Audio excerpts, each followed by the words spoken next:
Young bytes में आपका स्वागत है। मैं हूं पूजा ठाकुर और आज के हमारे विमेन एम्पावरमेंट के प्रोग्राम में हम आपको मिलवाने जा रहे हैं बीजेपी महिला मोर्चा स्टेट प्रेसिडेंट पूर्णिमा शर्मा जी से। तो आइए जानते हैं कैसा रहा उनका अब तक का सफ़र। Ma'am welcome to Young Bytes. नमस्कार जी। मैम सबसे पहले तो जानना चाहेंगे कैसे आप राजनीति लाइन में आए और कैसा आपका अब तक का सफ़र रहा, कितने उतार चढ़ाव आपकी लाइफ में आए। पहले तो मैं आपका बहुत बहुत धन्यवाद करती हूँ। जैसे कि आपने मेरे से ये प्रश्न करा कि मैं राजनीति में कैसे आई। मैं बचपन से ही राष्ट्रीय सेविका समिति में बाल स्वयं सेविका के नाते से काम कर रही थी और यहाँ जम्मू कश्मीर प्रदेश में मेरी माँ अपने बचपन से वो भी बाल स्वयं सेविका थी और वो इस जब से प्रजा परिषद थी, फिर जनसंघ बनी, जनसंघ के बाद जनता पार्टी बनी, फिर भारतीय जनता पार्टी बनी, तो हमने राजनीति का माहौल अपने परिवार में ही देखा और वहीं से हम प्रभावित होकर मुझे माँ के द्वारा ही, जैसे माँ इस क्षेत्र में आती थी तो मैं भी उनके साथ ही मेरा सफ़र शुरू हुआ युवा मोर्चा के नाते से तो इस पार्टी में। एक्टिविस्ट भी आप रही हैं बचपन से ही?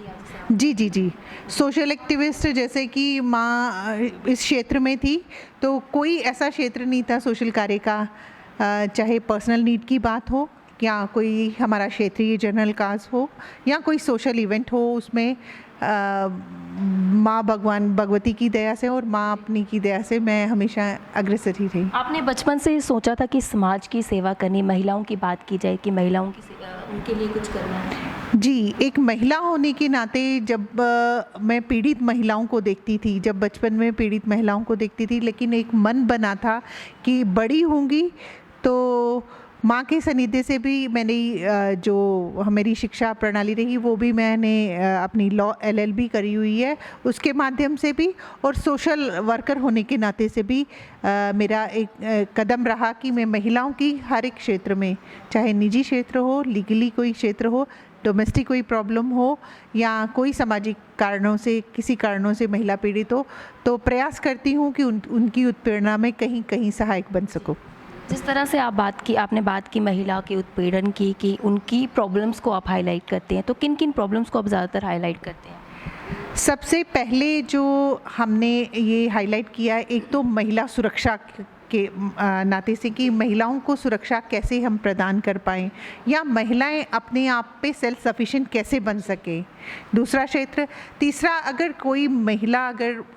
प्रताड़ित होती है, चाहे वो डोमेस्टिकली हो चाहे वो सामाजिक क्षेत्र के माध्यम से हो, तो उसमें हम उसके उत्पीड़न को कहीं सहयोग करने के लिए, उसको कहीं न्याय दिलाने के लिए हम कहाँ सहायक रहते हैं, उसके लिए हम काम। जैसे कि आपने महिलाओं की सुरक्षा की बात की, क्या आपको लगता है आज के टाइम पे महिला सुरक्षित है? जब तक ऐसा कोई प्रणाली, चाहे एडमिनिस्ट्रेशन कितने लाभ बना ले, चाहे गवर्नमेंट कितने इम्प्लीमेंटेशन करा ले, लेकिन जब तक महिला खुद में सक्षम होके खुद की सुरक्षा नहीं कर पाएगी, हमने ये एनालाइज कर पाया है कि गवर्नमेंट कितनी भी सुरक्षा प्रदान कर ले, कितने भी हमारे लॉ इम्प्लीमेंट हो जाएं, लीगली हमारे कितने भी स्ट्रॉन्ग डिसीजंस लिए जाएं, लेकिन सक्षमता हमेशा महिला में रहनी चाहिए। तभी हम महिलाओं को यूडो कराटे में, चाहे हमारी राष्ट्रीय सेविका समिति में, कि वो खुद की सुरक्षा कैसे प्रदान कर पाती है, खुद में कैसे सक्षम बन पाती है अपने आप को सुरक्षित रखने के लिए, इसकी हो रहा प्रेरित करती है बच्ची। महिलाओं की बात की जाए, कुछ महिला ऐसी होती है जिन्हें अपने राइट्स के बारे में नहीं पता होता है। कुछ घरेलू महिला की बात की जाए या कुछ पिछड़े हुए गांव की होंगी, उनको नहीं पता होगा कि उनके राइट्स क्या है, जो उनके हक है उनको नहीं पता। उनको आप कैसे, उन तक कैसे बताते हो आप कि उनके ये राइट्स होने, ये कर सकते हैं वो?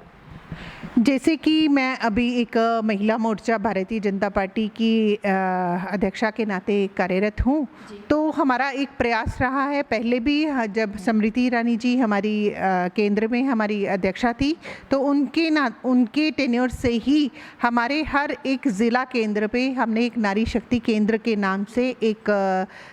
गठित किया था, एक केंद्र, जिसके द्वारा जो भी महिला किसी भी क्षेत्र में पीड़ित होती है तो वो हमें अप्रोच कर सकती है उन केंद्रों के माध्यम से। उसके बियॉन्ड हमारे एक महिला कैंप्स रहते हैं, जो हमारा प्रयास रहता है कि 2 महीने में या 3 महीने के अंतराल में हम हर एक ज़िला के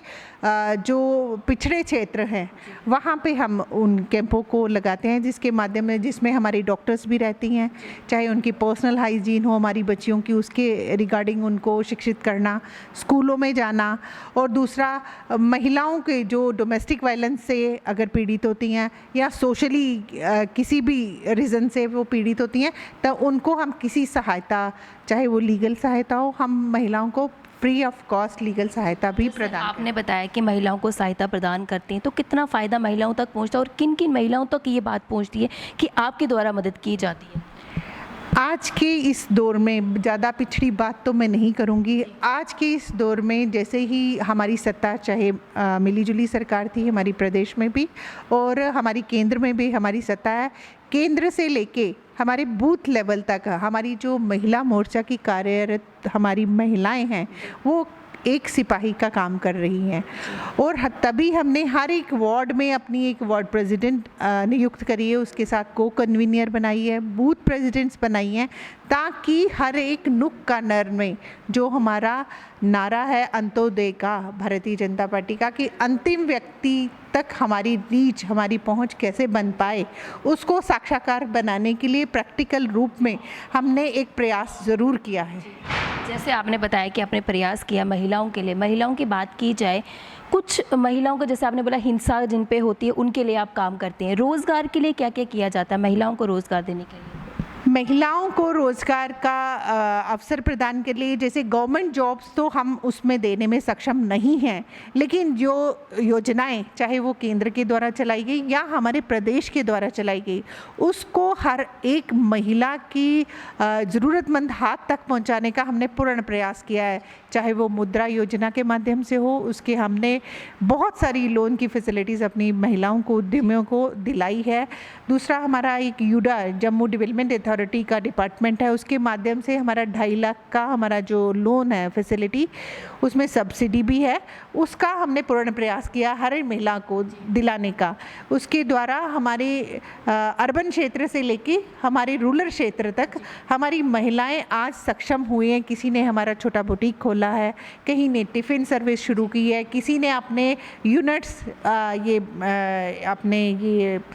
ब्यूटी पार्लर्स चलाए हैं, किसी ने अपने छोटे छोटे यूनिट्स अपने खोले हैं, जिसके द्वारा उन्होंने आगे 5-5, 10-10 महिलाओं को ये एम्प्लॉयमेंट प्रोवाइड करवाया है। आपके द्वारा कई महिलाओं को मदद मिली है, चाहे एम्पावरमेंट की बात की जाए, चाहे उनको रोज़गार देने की बात की जाए, तो कितना अच्छा आपको लगता है जब कोई महिलाओं की मदद की जाती है, तो कितना अच्छा लगता है आपको? महिलाओं को मदद करके खुद में ही एक पर्सनल सेटिस्फेक्शन होती है, और बहुत सेटिस्फेक्शन तब होती है जब हमारी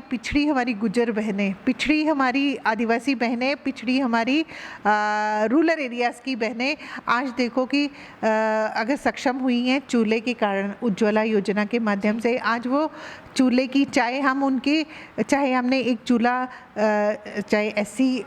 वीमेन को प्रोवाइड कराया फ्री ऑफ कास्ट, पहले हमने बीपीएल फैमिलीज़ को फ्री ऑफ कास्ट प्रोवाइड कराया, उनके साथ हम मज़े के साथ चूल्हे की चाय पीने के माध्यम से उनसे एक साक्षात्कार भी करते हैं और एक हमारा संपर्क का माध्यम भी रहता है, और उसके कारण भी उनको अपने आप में सेल्फ मिलता है। हमने जो जनधन योजनाओं के वो अकाउंट्स खुलाए हैं, खुद में सक्षम बोलती हैं, चाहे 10 रुपये उनके पास ये जमा राशि होती है तो वो तुरंत जाके बैंक में जाके जमा कराती हैं। अपने आप में बोलते हैं हमारे पास क्रेडिट कार्ड है, हमारे पास एटीएम कार्ड है, वो खुद में ही उनको अपने आप में, हाँ, खुद ही में अपने आप को वो सक्षम समझती हैं कि हमें कहीं हमारा सम्मान और स्वावलंबिता के साथ जीने का हमें ये समय मिला है। हमारे माध्यम से जो भी महिलाएं या जो भी दर्शक आपको देख रहे हैं उनके लिए क्या मैसेज रहेगा आपका? जो भी बहनें इस कार्यक्रम के माध्यम से जहाँ मुझे सुन रही हैं या रूबरू हो रही हैं, देख रही हैं, उनसे मैं यही कहूँगी कि हमारी जो केंद्र द्वारा हमें जो योजनाएं दी गई हैं, चाहे छोटी छोटी ही हमें सहायता के रूप में दी गई हैं, या हमारे प्रदेश में हमारी योजनाएं दी गई हैं, आज हमारे टेक्नोलॉजी का ज़माना है, हमारे हर हाथ में मोबाइल है, बिना इसके कि चैटिंग को एक साइड पे रखते हुए उन योजनाओं को हम डाउनलोड करें। आज कोई ऐसा घर नहीं है जहां कोई बच्चा शिक्षित ना हो। उनके माध्यम से, उनकी हेल्प के माध्यम से हम उन योजनाओं को जानें और प्रैक्टिकली हम उन योजनाओं का खुद भी लाभ लें, खुद को भी सक्षम बनाएं और हमारे आसपास रहने वाले जो लोग हैं हम उनको भी उन योजनाओं का लाभ देकर उनको खुद में साक्षात्कार और सक्षम बनाने में कहीं ना कहीं प्रयासरत रहें। जी बहुत बहुत धन्यवाद मैम अपना कीमती वक्त देने के लिए। शुक्रिया जी। ये थे हमारे साथ पूर्णिमा शर्मा। काफ़ी अच्छा मैसेज भी इन्होंने दिया और काफ़ी अच्छे कार्य भी इनके द्वारा महिलाओं के लिए किए गए। तो अगले हफ्ते ऐसी किसी शख्सियत से फिर से आपको रूबरू करवाएंगे। तब तक के लिए देखते रहिए यंग बाइट्स। मुझे दीजिए इजाज़त वीडियो जर्नलिस्ट अभिषेक के साथ। नमस्कार।